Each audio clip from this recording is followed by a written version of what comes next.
Miss India, miss world और miss universe जैसे खिताबों की बात होती है तो इंडिया में सबसे पहले सुष्मिता सेन और ऐश्वर्या राय की याद आती है। देश की पहली मिस यूनिवर्स होने का गौरव तो सुष्मिता सेन को ही हासिल है। क्या आप जानते हैं कि सबसे पहले मिस यूनिवर्स के लिए कंटेस्ट करने वाली मॉडल कौन थी? ये एक ऐसी टैलेंटेड युवती थी जिसने पहले मिस इंडिया का खिताब जीता, फिर मिस यूनिवर्स के लिए गई। ये ताज भले ही नहीं जीत सकी लेकिन अपने क्लासिकल डांस फॉर्म से दुनिया जीत ली और अमेरिकी की बहुत सी यूनिवर्सिटीज में वो डांस सिखाया भी। सबसे पहले मिस यूनिवर्स मुकाबले के लिए भारत की तरफ से किस मॉडल ने हिस्सा लिया था?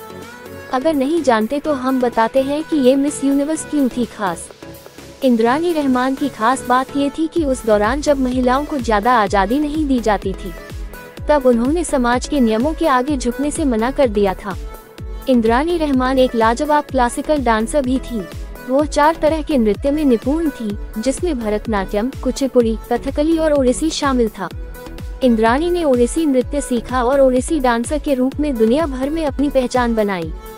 इंद्रानी का जन्म 19 सितंबर 1930 को मद्रास में भारतीय मूल के पिता रामलाल बलराम वाजपेयी तथा अमेरिकी मूल की मां रागिनी देवी के यहाँ हुआ था।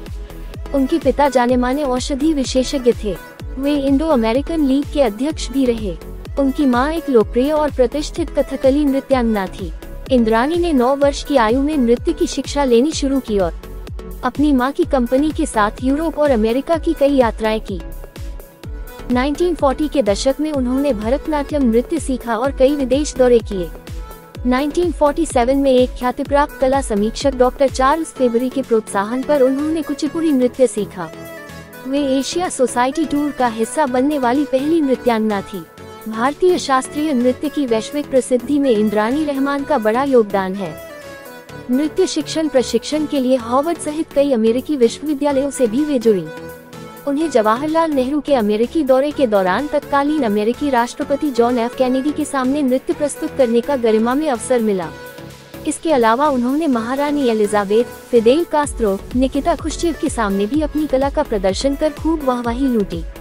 उन्हें संगीत नाटक अकादमी तथा तारकनाट पुरस्कारों से सम्मानित किया गया।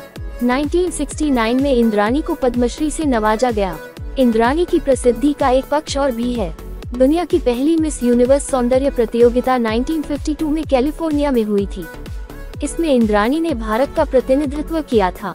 इससे पहले मिस इंडिया का खिताब वो अपने नाम कर चुकी थी। गौरतलब है कि तब वो एक बच्चे की मां थी और वो पहली मिस इंडिया थी जिसने मिस यूनिवर्स प्रतियोगिता में भारत का प्रतिनिधित्व किया था। एक सौंदर्य प्रतियोगिता में भाग लेना एक युवा मां के लिए लगभग अविश्वसनीय था। बहरहाल इंद्रानी साहसपूर्वक उन जगहों पर गई जहां पहले बहुत कम लोग गए थे। इंद्रानी रहमान जब बिंदी और गजरे के साथ बिकिनी में मिस यूनिवर्स के मंच पर आई तो सबकी निगाहें उनकी खूबसूरती पर टिक गईं।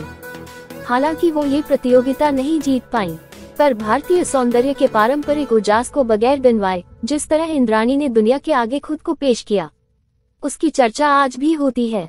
इंद्रानी की निजी जिंदगी भी काफी दिलचस्प रही। उन्होंने 15 साल की उम्र में 30 साल के हबीब रहमान से शादी कर ली थी। रहमान उस समय के जाने माने वास्तुकार थे। उनका आखिरी वक्त अमेरिका में बीता। इंद्रानी का जीवन और यश आज भी भारतीय महिलाओं के लिए एक प्रेरक सुलेख की तरह है। भारत को आधुनिकता की अपनी यात्रा के लिए स्वाधीनता प्राप्ति का इंतजार नहीं करना पड़ा। देश की आजादी के पूर्व से ही भारतीय समाज में आधुनिकता के कई ऐसे लक्षण साफ साफ विकसित होते देखे जा सकते हैं, जिनमें एक तरफ परंपरा की ओर झुकाव है तो वहीं दूसरी तरफ आधुनिक संस्कारों के प्रति दिली ललक।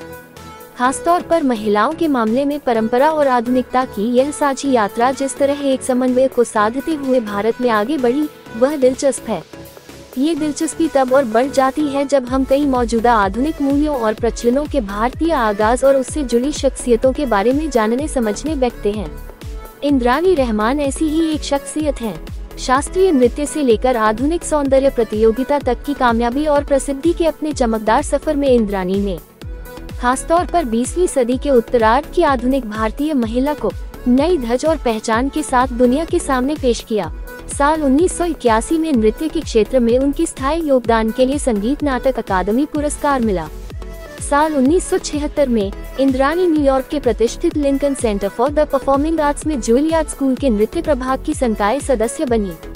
वो अमेरिका में बस गई और बड़े पैमाने पर यात्रा करने के अलावा उन्होंने विभिन्न अमेरिकी विश्वविद्यालयों में पढ़ाया भी।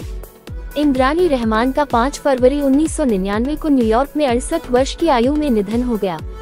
कई नृत्य रूपों में अपनी महारत के माध्यम से उन्होंने भारतीय शास्त्रीय नृत्य के प्रदर्शनों की सूची पर एक अमिट छाप छोड़ी। सुकन्या रहमान, इंद्राणी की नर्तकी बेटी, ने अपनी प्रसिद्ध माँ और दादी के जीवन से अपनी जीवनी रचना की। इंद्राणी रहमान के बारे में आप लोगों क्या राय रखते हैं, मुझे कमेंट बॉक्स में जरूर बताएं। वीडियो अच्छा लगे लाइक करें, शेयर करें और सब्सक्राइब करें।